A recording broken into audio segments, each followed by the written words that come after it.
To watch this topic in Hindi, skip to the timestamp of 3 minutes 11 seconds. Welcome to Legal Update Program. The topic of discussion is Supreme Court rejects bulldozer justice. First of all, let's see why is it in the news.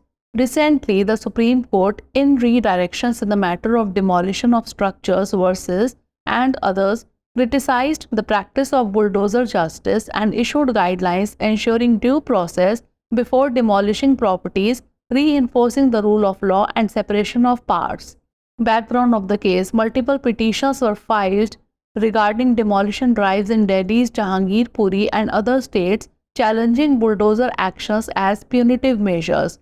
Petitioners claimed that demolitions were used to punish individuals accused of crimes without following legal procedures. States argued that notices were issued under municipal laws, but non-compliance led to demolition. The court, under Article 142, issued an interim stay barring demolitions without its permission in cases of private properties.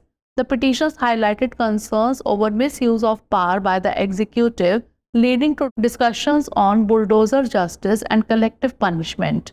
Court observation: the bench of Justices B.R. Gavai and K.V. Vishwanathan observed that executive actions like bulldozer demolitions bypass judicial scrutiny and undermine the rule of law. They stressed that punitive actions should be judicial, not executive. The court emphasized accountability for public officials involved in such actions and highlighted that demolitions without due process violate constitutional principles. The bench termed arbitrary demolitions as collective punishment affecting families and affirmed that public officials who bypass due process will be held personally accountable.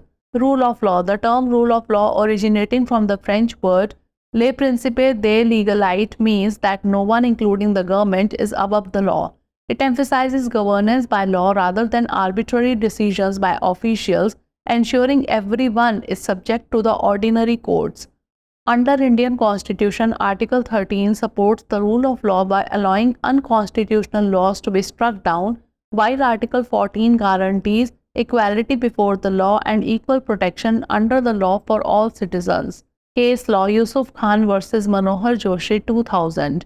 In this case, the Supreme Court has laid down the proposition that it is the duty of the state to preserve and protect the laws and that it may not permit any violent act which may negate the rule of law. Now is the time for practice question. Which article of the Indian Constitution promotes the doctrine of the rule of law by allowing unconstitutional laws to be struck down? Article 12, Article 13, Article 14 or Article 15? Send the answer of this question in the comment section. Thanks for watching. Legal update program में आपका स्वागत है। आज का हमारा चर्चा का विषय है सुप्रीम कोर्ट ने बुलडोजर न्याय को खारिज किया। सबसे पहले जान लेते हैं कि यह चर्चा में क्यों है। हाल ही में सर्वोच्च न्यायालय ने संरचनाओं के विध्वंस के मामले में निर्देशों के संबंध में बुलडोजर न्याय की प्रथा की आलोचना की और संपत्ति को ध्वस्त करने से पहले उचित प्रक्रिया सुनिश्चित करने, कानून के शासन और शक्तियों के पृथक्करण को मजबूत करने के लिए दिशा निर्देश जारी किए। मामले की पृष्ठभूमि जान लेते हैं। दिल्ली के जहांगीरपुरी और अन्य राज्यों में ध्वस्तीकरण अभियान के संबंध में कई याचिकाएं दायर की गई, जिनमें बुलडोजर कार्रवाई को दंडात्मक उपाय के रूप में चुनौती दी गई है। याचिकाकर्ताओं ने दावा किया कि कानूनी प्रक्रियाओं का पालन किए बिना अपराध के आरोपी व्यक्तियों को दंडित करने के लिए ध्वस्तीकरण का इस्तेमाल किया गया। राज्यों ने तर्क दिया कि नगरपालिका कानूनों के तहत नोटिस जारी किए गए थे, लेकिन अनुपालन न किए जाने के कारण तोड़-फोड़ की गई। न्यायालय ने अनुच्छेद 142 के तहत अंतरिम रोक लगाते हुए निजी संपत्तियों के मामलों में उसकी अनुमति के बिना ध्वस्तीकरण पर रोक लगा दी। याचिकाओं में कार्यपालिका द्वारा सत्ता के दुरुपयोग पर चिंता व्यक्त की गई, जिसके परिणाम स्वरूप बुलडोजर न्याय और सामूहिक दंड पर चर्चा हुई। न्यायालय की टिप्पणी: जस्टिस B.R. गवई और K.V. विश्वनाथन की बेंच ने कहा कि बुलडोजर से तोड़फोड़ जैसे कार्यकारी कार्रवाइयां न्यायिक जांच को दरकिनार करती हैं और कानून के शासन को कमजोर करती हैं। उन्होंने जोर देकर कहा कि दंडात्मक कार्रवाई न्यायिक होनी चाहिए, कार्यकारी नहीं। न्यायालय ने ऐसी कार्रवाइयों में शामिल सरकारी अधिकारियों की जवाबदेही पर जोर दिया और इस बात पर प्रकाश डाला कि उचित प्रक्रिया के बिना ध्वस्तीकरण संवैधानिक सिद्धांतों का उल्लंघन है। पीठ ने मनमाने ढंग से की गई तोड़फोड़ को सामूहिक दंड बताया जिससे परिवार प्रभावित होते हैं तथा कहा कि उचित प्रक्रिया की अनदेखी करने वाले सरकारी अधिकारियों को व्यक्तिगत रूप से जवाबदेह ठहराया जाएगा।